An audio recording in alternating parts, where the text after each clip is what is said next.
It was just 2 weeks before Christmas. Mr. John's house was alive with excitement. The children laughed and shouted, racing up and down the hallway, thrilled about their annual trip to the village. They couldn't wait for the fresh air, tall trees, and endless games with their cousins. For them, the village meant freedom, joy, and family. But what they didn't know was that this year would be different, and tragically so. Inside, Mr. John's wife, was busy packing clothes and preparing snacks for the long journey. She always planned ahead, making sure every detail was in order.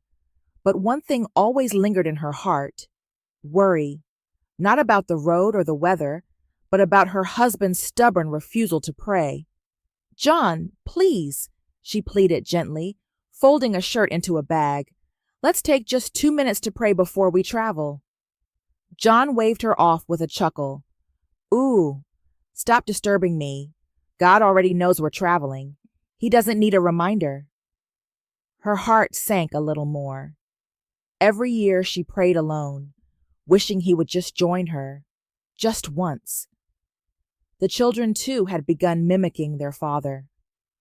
When knelt for morning prayers, they groaned, "Mama, do we have to pray every day? It's boring." Still, remained steadfast. She prayed alone, whispering quietly to the heavens, "Lord, keep my family safe this Christmas." The house was buzzing with cheer, but sat in silence, watching her family with a quiet ache in her heart. She didn't know what awaited them on the road, but something inside her felt uneasy. That evening, something strange happened.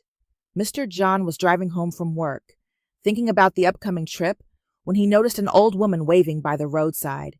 She wore a tightly wrapped wrapper around her waist and clutched a small basket. He slowed down and rolled down the window. "Mama, where are you going?" "Just down the next street, my son." "Can you give me a ride?" He nodded. "Get in, Mama." They drove in silence for a while, the hum of the engine and the distant chirping of crickets the only sounds. Then the old woman cleared her throat. "My son," she began, "I hope you won't be angry at what I'm about to say." Mr. John glanced at her, curious. "What is it, Mama?" She inhaled slowly. "This Christmas, you should not travel to your village, and if you must, you and your family must pray and fast. There is danger ahead." Her words hung heavy in the air. Mr. John burst into laughter. "Mama, I've traveled every year. Nothing's ever happened. You want me to cancel our trip over superstition?"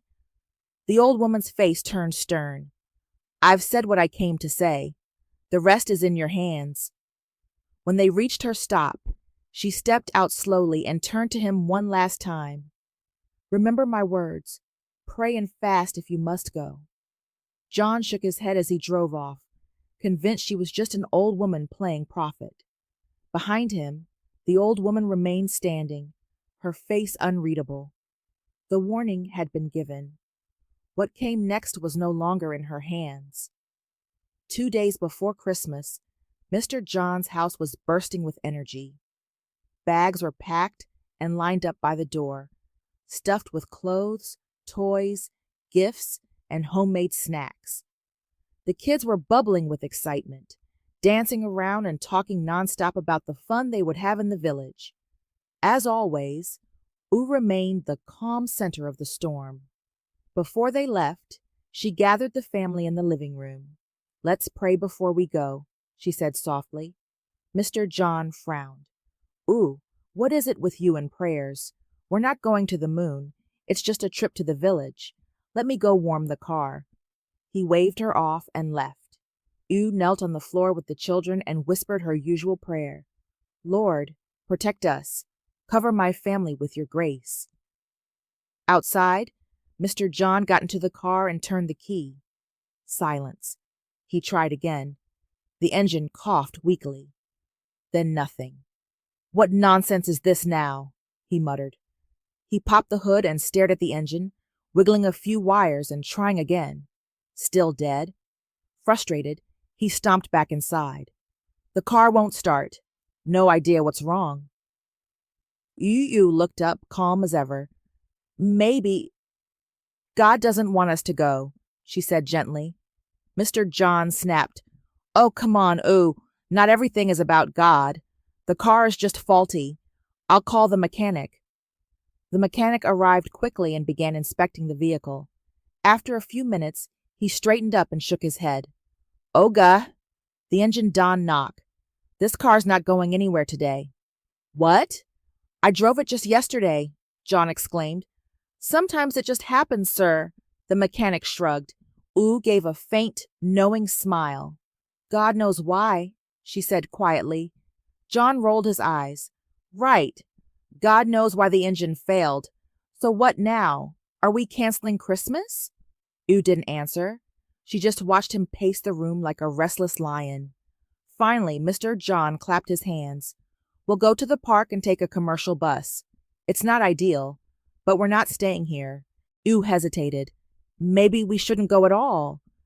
Don't start again, John snapped. We're going. Far away in their hometown, the air was calm, but Mama Amaka's heart was full of bitterness. She sat on a wooden stool outside her mud house, glaring at the empty, dusty road. Every year, Mr. John and his family arrived in a fancy car, well-fed, well-dressed, laughing, smiling. And every year, her own sons returned on foot or borrowed bicycles, looking worn and tired. She clenched her fists. Why must every Christmas be about John? She muttered. This year, she had made up her mind. It would not happen again.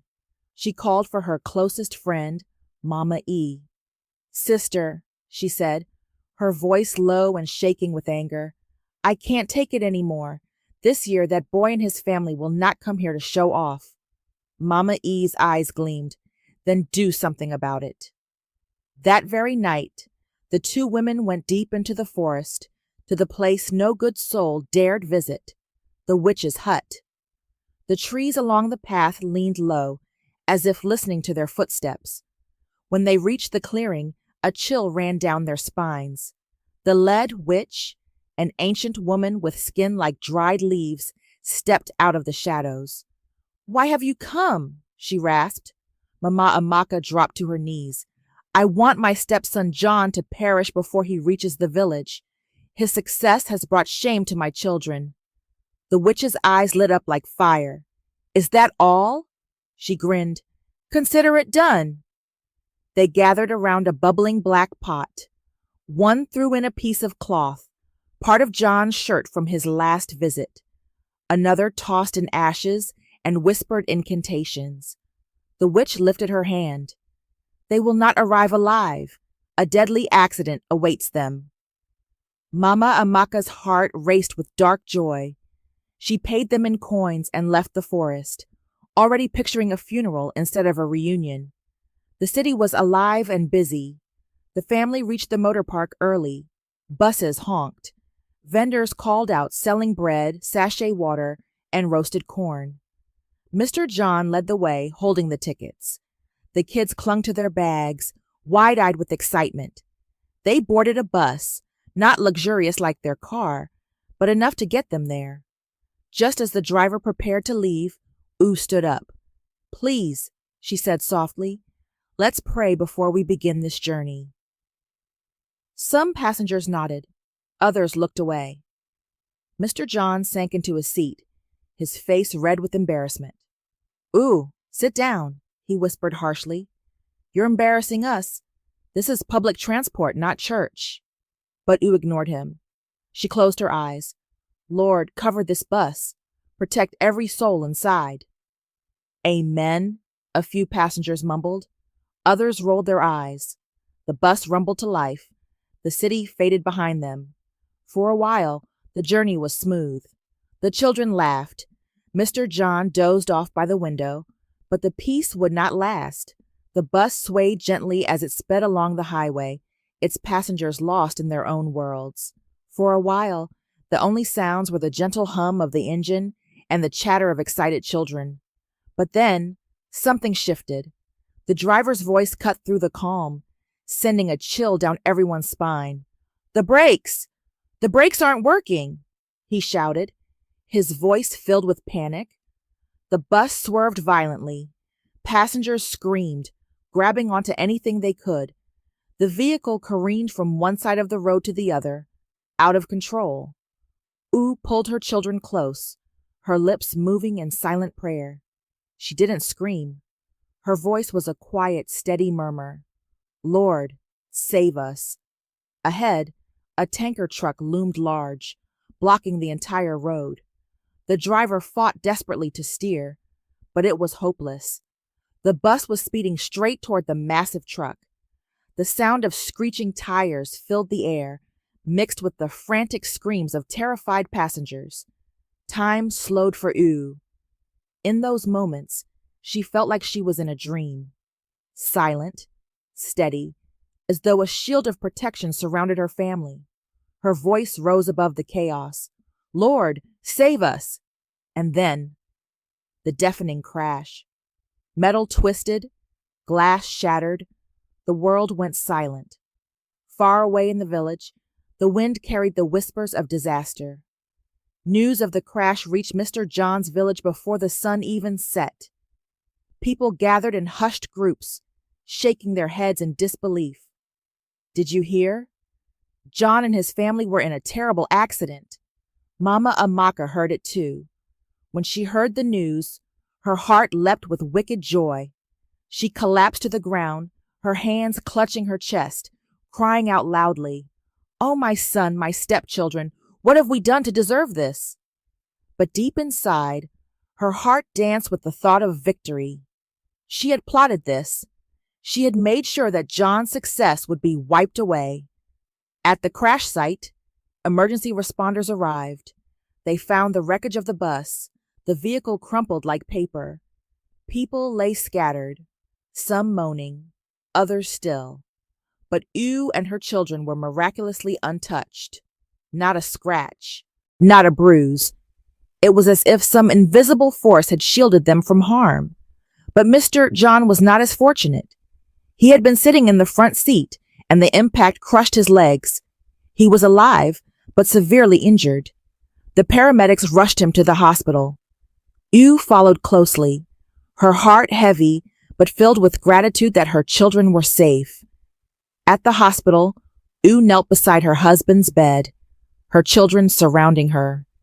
Tears streamed down her face as she prayed. Lord, you saved us from the crash. Please don't take my husband. Let him live. The doctors worked through the night to save him. By morning, he was weak but alive. His survival was nothing short of a miracle. That afternoon, the old woman whom Mr. John had helped days before entered the hospital room. She walked slowly, but her presence was unmistakable. Do you remember me? She asked softly. Mr. John, weak and tired, nodded. Yes, Mama. The old woman sat down beside him. She looked at Oo, standing quietly by his side, her hands clasped in prayer. I warned you, Mr. John, she said, her voice firm but gentle. I told you not to go to the village. I told you to pray and fast, but you didn't listen. Mr. John's eyes filled with tears. He looked at Oo, who remained calm, her faith unwavering. I was foolish, he whispered, his voice trembling. I didn't listen. I didn't pray. The old woman's eyes softened. It was your wife's prayers, Mr. John, that saved you. Your stepmother, Mama Amaka, and the village witches cursed you, but God is greater than any curse. It was your wife's prayers that built a shield around your family. Mr. John broke down, tears flowing freely. I was so proud. I never saw the power of prayer. The old woman placed a hand on his shoulder. Let this be a lesson, Mr. John.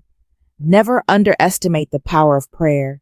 Never ignore the warnings of God. From that day on, Mr. John was a changed man.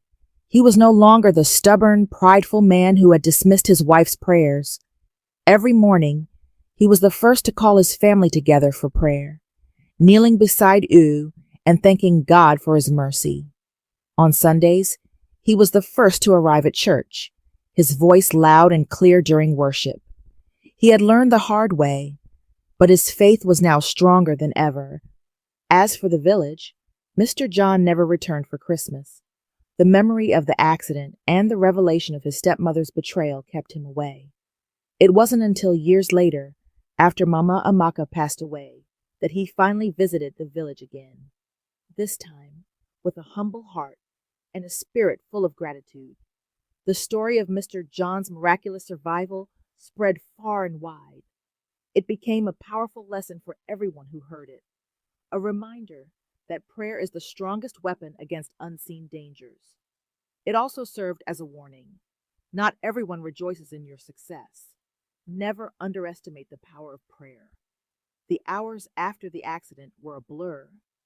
Mr. John was rushed to the hospital, his body in severe pain but alive. The paramedics worked tirelessly to stabilize him as his family followed closely behind, praying silently. Oo's heart weighed heavy, but her trust in God remained unshaken. As they arrived at the hospital, the waiting room buzzed with anxious relatives and friends, but Oo's focus was entirely on her husband. Every moment felt like a battle. Yet through it all, she couldn't help but feel the peace that only comes from knowing that God had shielded them. The thoughts of the old woman's warning echoed in her mind.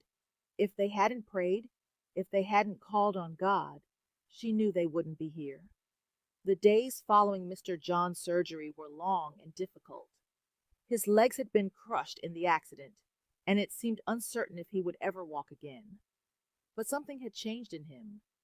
During those painful nights in the hospital, when the pain was unbearable, Oo would sit beside him, her hands in prayer. Every time he closed his eyes, the old woman's words echoed in his mind. He couldn't ignore them any longer. He remembered the laughter he had made at her warnings, the way he had dismissed Oo's silent pleas. And now, lying in that sterile hospital room, he understood. He had been blind. His pride had cost him so much, but it was not too late. I was foolish, he whispered to Oo one evening. His voice cracked as tears rolled down his cheeks. I didn't believe. I didn't understand. I should have listened. I should have prayed with you. Oo looked at him with compassion, her hand gently squeezing his.